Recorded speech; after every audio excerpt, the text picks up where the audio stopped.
এপাশ এপাশ দুই পাশেই 4-5 কিলো করে এরকম কাদা।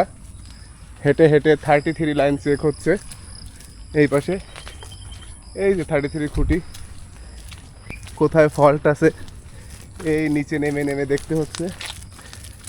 সঙ্গে এরকম হাঁটতে হাঁটতে হাঁপিয়ে যাওয়া, অদ্ভুত মনোরঞ্জন পরিবেশ। সুইচ চাপ দিলেই বিদ্যুৎ পাচ্ছেন, কিন্তু কীভাবে পাচ্ছেন এটা একজন বিদ্যুৎ কর্মী খুব ভালো জানে।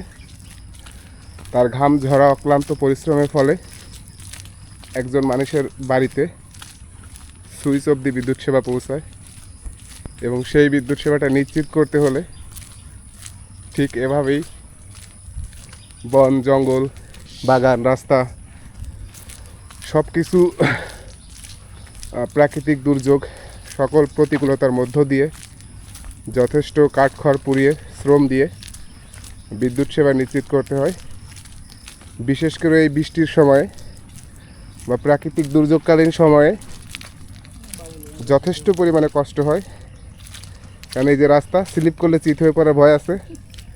আর বুট পায়ে দিলে যেখানে হাঁটু সমান কাদা সেখানে বুট ঘাড়ে নেওয়া লাগে, বড়ই জ্বালা।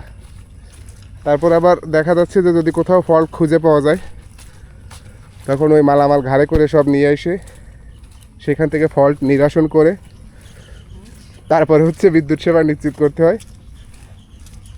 তা রাস্তা রাইখে আমরা ব্লকের বাঁধে নেমে গেছি, উপায় নাই, হালকা করে একটু পা ধুয়ে নিই, এখান থেকে চিত হয়ে পড়ে যাওয়ারও সম্ভাবনা আছে। দেখ আমার এটা ভালো আছে, আমি এমদের একটু নিই। তো এরকম ভোগান্তির ভিতরে কারা কারা থাকেন অবশ্যই জানাবেন। যত কষ্টই হোক বিদ্যুৎ সেবা নিশ্চিত করতেই হবে, আল্লাহ ভরসা। তো আমাদের বিপজ্জনক কাদা রাস্তা চেক দেওয়া শেষ। এখন এই যে ইট পাইছি, ইনশাল্লাহ এই ইটের রাস্তা দিয়ে চেক করতে হবে, কিন্তু কিছু দূর যেয়ে যেয়ে এখান থেকে ব্লকের রাস্তায় নেমে এই খুঁটির গোড়ায় যেয়ে দেখতে হবে তারের উপরে কোথাও গাছ পড়ছে কিনা, ডাল পড়ছে কিনা, ইনসুলেটর ক্র্যাক করছে কিনা।